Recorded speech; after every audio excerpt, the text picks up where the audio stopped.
8ನೇ ತರಗತಿ ಕನ್ನಡ.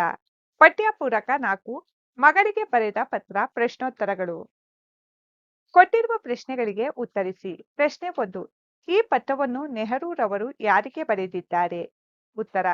ನೆಹರು ಅವರು ಈ ಪತ್ರವನ್ನು ಅವರ ಮಗಳಾದ ಇಂದಿರಾ ಪ್ರಿಯದರ್ಶಿನಿ ಅವರಿಗೆ ಬರೆದಿದ್ದಾರೆ. ಪ್ರಶ್ನೆ 2. ಯುಎನ್ ಸಾಂಗ್ಸ್ ಭರತಖಂಡಕ್ಕೆ ಏಕೆ ಬಂದನು? ಉತ್ತರ. ಜ್ಞಾನಾರ್ಜನೆ ವಿವೇಕ ಸಾಧನೆಗಾಗಿ ಭರತಖಂಡಕ್ಕೆ ಯುಎನ್ ಸಾಂಗ್ಸ್ ಬಂದನು. ಪ್ರಶ್ನೆ 3. ನಳಂದ ವಿಶ್ವವಿದ್ಯಾನಿಲಯವು ಎಲ್ಲಿತ್ತು? ಉತ್ತರ. ನಳಂದ ವಿಶ್ವವಿದ್ಯಾನಿಲಯ ಪಾಟಲಿಪುತ್ರದ ಬಳಿ ಇತ್ತು. ಈಗ ಅದನ್ನು ಪಾಟ್ನಾ ಎಂದು ಕರೆಯುವರು. ಪ್ರಶ್ನೆ 4. ದಕ್ಷಿಣ ದೇಶದಿಂದ ಬಂದ ಯಾತ್ರಿಕ ಅವನ ವೇಷದ ಬಗ್ಗೆ ಏನು ಹೇಳುತ್ತಿದ್ದನು? ಉತ್ತರ.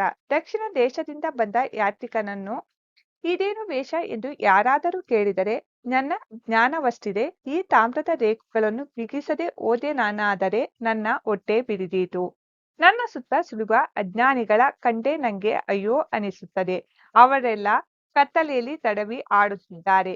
ಅವರಿಗಾಗಿ ನನ್ನ ನೆತ್ತಿಯ ಮೇಲೆ ದೀಪ ಹೊತ್ತಿದ್ದೇನೆ ಅನ್ನುವನು. ಪ್ರಶ್ನೆ 5. ಬಾಪೂಜಿಯವರ ವ್ಯಕ್ತಿತ್ವದ ಬಗ್ಗೆ ನೆಹರೂರವರು ಏನು ಹೇಳಿದ್ದಾರೆ? ಉತ್ತರ.